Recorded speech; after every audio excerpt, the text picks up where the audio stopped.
Hey guys, how's it going? Michael Troy here. We have an amazing episode today. I cannot wait to share this with you guys. I am not even exaggerating. Presenting Fantastic Four Full Circle, the brand new, all original graphic novel written and illustrated by Alex Ross. It's absolutely beautiful. One of the best Fantastic Four stories I've ever read, and some of Alex Ross's finest work in years. So subscribe to my channel if you haven't already. Hit that like button and let's get right into it. This book is so interesting for so many reasons. It is so good. I'm so excited about it. Marvel Arts. It is published by Abrams. So the story, as legend has it, Alex Ross pitched this graphic novel to Marvel years ago. It's his love letter to Stan Lee and Jack Kirby. It's like this ultimate Fantastic Four story, not to be confused with the Ultimate line of comics. Mind you, it has nothing to do with that. I feel like this is a little separate from the Marvel universe. It is, so Marvel passed, can you believe that, on an Alex Ross graphic novel, original Fantastic Four? I mean, crazy, right? So Abrams, the big, publisher, distributor, powerhouse, created a deal with Marvel and I guess licensed the characters, and they are publishing it. So I'm sure Marvel was smart enough to get a slice of the pie, because I have a feeling this is probably selling like gangbusters, hopefully. Look at this gorgeous cover. It is very different. Okay, let me take out this slipcover. It's oversized. It's about 60 pages, I think. Hardcover, totally gorgeous. I freaking hate slipcovers. If you watch my channel, you know this, because I feel like they immediately depreciate the value of the book because they instantly start taking like dings and damage and stuff. And I am not like too precious with my comic books. I freaking read them. Anyway, this is a gorgeous slipcover.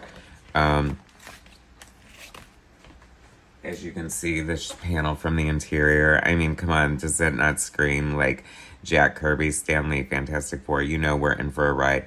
And so it has these great, like, bright colors, too. Sort of like a nod, I guess, to the blacklight posters of the 70s from Marvel and Jack Kirby. Like, so cool. So this wraparound cover has the origin story of the Fantastic Four, painted by Ross in much the same fashion that he did those like 2-page origin stories in the Treasury size editions for the DC characters. Remember those? I mean, what a great panel that is there. So this is really pretty much the only painting you're gonna get, though. The book is like a sort of departure for Ross's normal painted art, and he's penciling and inking, and it looks amazing. And he's coloring too, but he's working with a colorist, and I'll get to his credit in a second. But look at this. So it's got this gorgeous quintessential Fantastic Four blue cover, the silver sort of, it's not really embossed, but, emblazoned Four logo.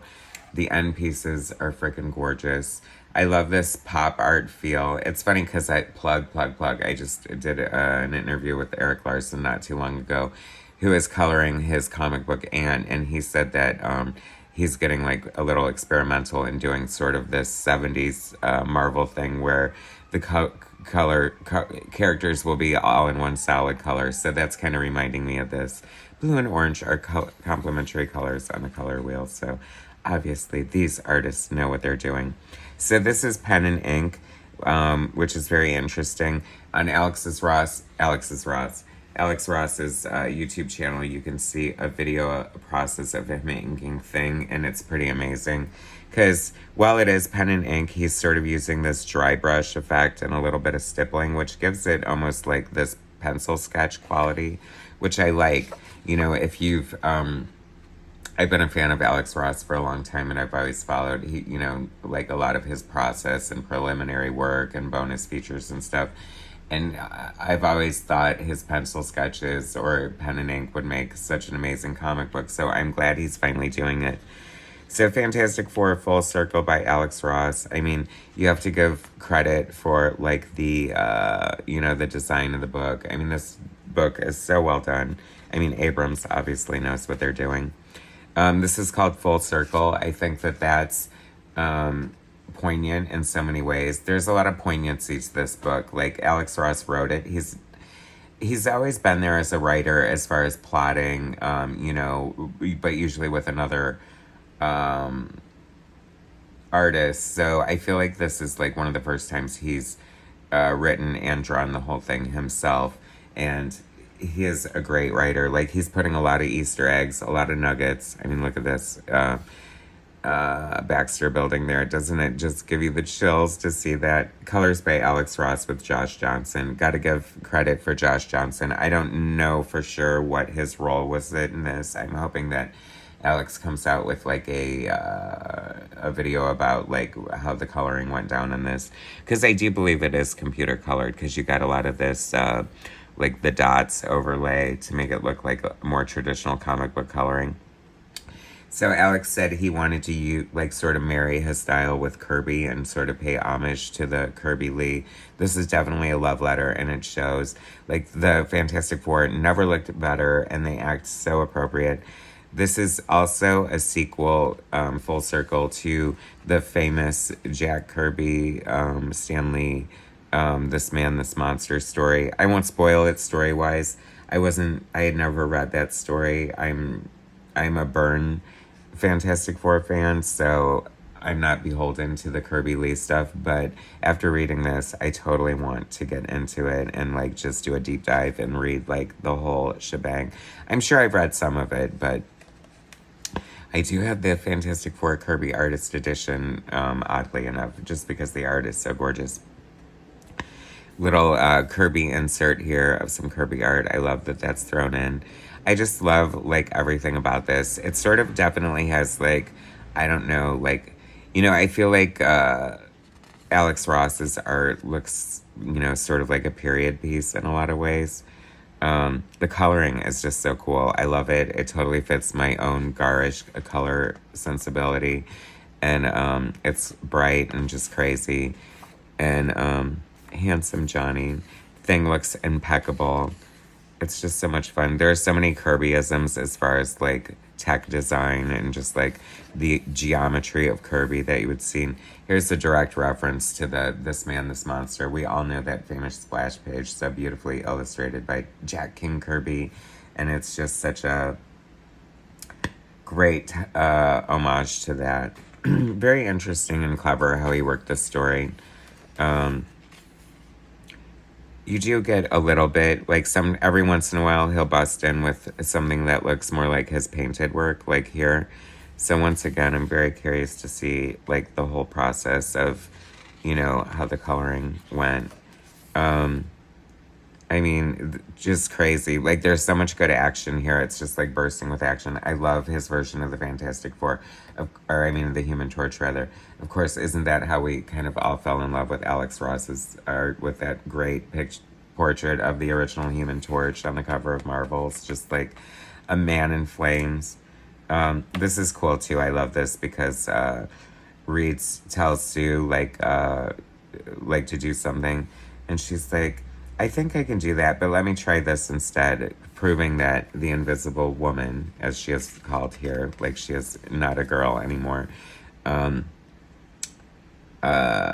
know, has her own mind, her own, you know, ideas, how to use her powers and stuff, and independent. I think John Byrne did such a great job of establishing that and making her, you know, less the Invisible Girl and more the Invisible Woman. I love the costumes, look so great. Sue looks really pretty in this, and the men look pretty handsome. Very heavy Kirby influences on some panels. I love the little, like, Herbie the robot from the cartoon thrown in here. I mean, I think he was incorporated in the comic too, in fairness, but loving all the Easter egg nuggets there. What else? Such a great panel. I know this sounds weird, but I never used to think like Kirby women were all that beautiful. I've since changed my mind, as I'm like a late bloomer when it comes to being a Kirby fan. There's a faction of Kirby fans who didn't like him when they were young but love him now. Like, and it's so true, because like I was introduced to comic art like George Perez, John Byrne, Art Adams, people like that. Michael Golden. So, and then retroactively, like discovering Kirby, it looked kind of blocky and gross to me. But now I'm just like gobsmacked. Like, of course, it's amazing. He's a genius, and I've got research to do. But in a way, I've often felt that way about Alex Ross's art, even though it's so beautiful and everything. His women never looked super pretty or attractive to me, and his suit is looking gorgeous in here.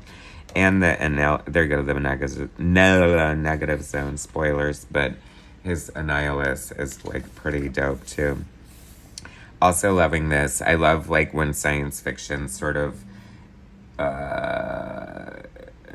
fuckery is introduced. Like they're going the negative zone, so they have to wear these special suits, which look cool because like they reflect light so differently and stuff. So it's definitely like sort of, I don't know, could it be considered a MacGuffin in a way, or like it's sort of an element introduced just to serve the story, or actually in this case like the aesthetic of the book.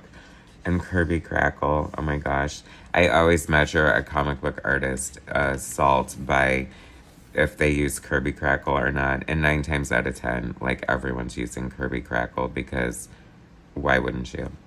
I always try to implement it into my own art. Now this is interesting here too. Lots of great double page spreads in here. This is very like reminiscent, even though it looks like an ink wash or some sort of painted thing going on in the background, very reminiscent of like the Kirby collage art that he would implement. I think mostly in New Gods, but I definitely was there like in the Fantastic Four as well. He went through a phase. This is so cool here, loving this. I feel it's very sweeping. Like we always start here and like the action just, I mean, that's, you know, comic book storytelling 101. But in a way, it's sort of cinematic. This is so cool too. This is what I love about the Fantastic Four, is like the dark science fiction aspects.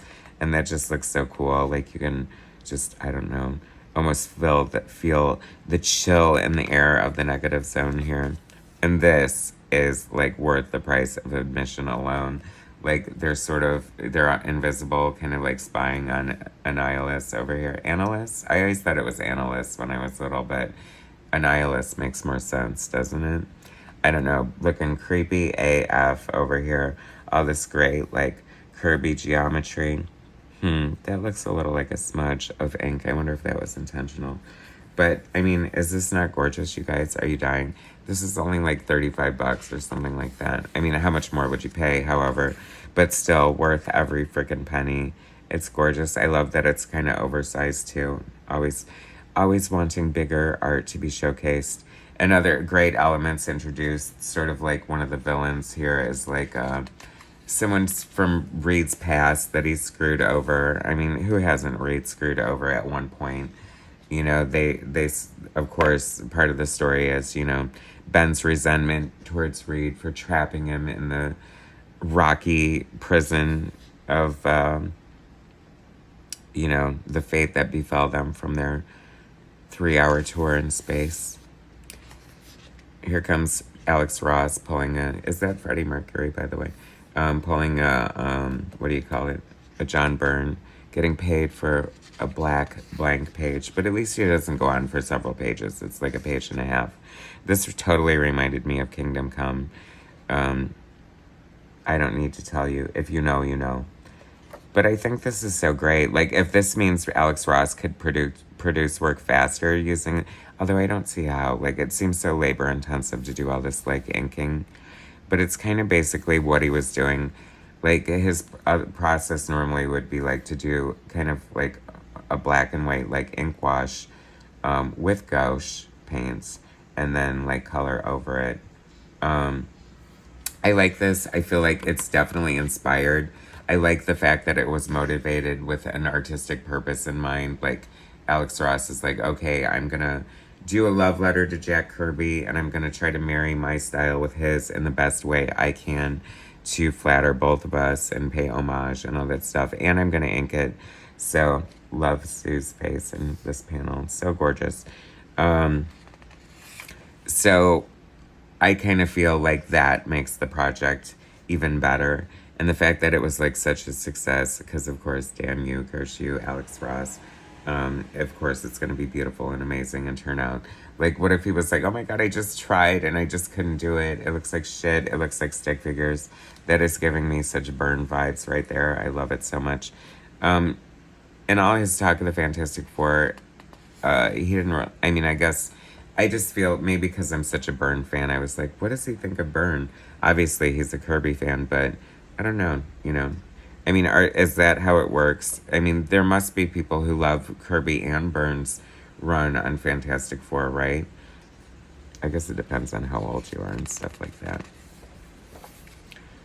I mean, there are just, like, endless, gorgeous panels of, like, the action is pretty nonstop. That's what I love about this, too.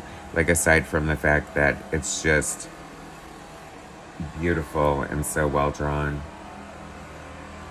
is that, you know, and it's such a great story. But I feel like comics these days is a lot. I just feel that a lot of comics nowadays are, you know, like a lot of talking heads and a lot less action and stuff. I mean, of course I want story and character development, but I think a lot of it's just like characters standing around spouting clever ideas or whatever. And this is like a thrill a minute kind of action. Like, it's definitely, but it's so well rounded. Like, there's, you know, the family element, the science fiction element, the sort of tragic element of the thing. I mean, and this gorgeous, like, alternate version of, I don't know, the future, but so Kirby and just so great. It's weird, like, looking at this page makes me think, you know, because, like, at the Kirby was just, like, such an innovator and such a genius and it's so gorgeous, but his stuff looks modern and futuristic, yet retro at the same time. I mean, I know that sounds crazy, but I'm right. This is just the gift that keeps giving. I mean, oh my god, and yes, who doesn't want, like, Reed as a balloon slowing the descent of the rest of the team? I mean, that's so classic. I feel like that's such a John Byrne thing right there. I don't know. There's such Kirby vibes on these little characters. I don't see, once again, like, as not a big, like, Kirby Lee disciple. I don't know, like, if these are characters who appeared before, because they do have, like, very, like, Kirby designs. I love this character. She looks like a female Martian Manhunter with a cool-ass, like, Art Deco Poochie print or something. For those of you in the fashion know. Anyway, I love the way these costumes reflect the color, like the pinks and the greens and the iridescence and the yellows. Such a great face there. This is the real deal, people. This is just like one of the best Fantastic Four stories I've read in a long time. I feel like this, you know, this is how the FF could and should be. Like, this is so classic. We don't, you know, if it ain't broke, don't fix it. We don't need a bunch of other crap. And then, of course, you know, you get your, like, sort of humanitarian elements happening. I mean, I just love this book so much. And Franklin and Valeria. I'm not a fan of, like, I kind of just liked having Franklin, but whatever. I don't know. It's okay. I guess I'm just not used to the Valeria. Like, I feel like I didn't read it much during that time. The Baxter Building just makes me happy. It's so funny we never see the top of it. Is that a pool? The Baxter Building does not have a pool on top of it, does it? I mean, how do they fly out of the top? I don't know. Anyway. Gorgeous, gorgeous, gorgeous. One of the best books ever. Like, the Eisners will be flying off Alex Roth's shelf for this one. So amazing. So happy to have it. Such a great book. You need this in your life. Fantastic Four, Full Circle by Alex Ross. Thanks for watching, guys. Subscribe to my channel if you haven't already. Hit like, share my content, and I'll bring you more later.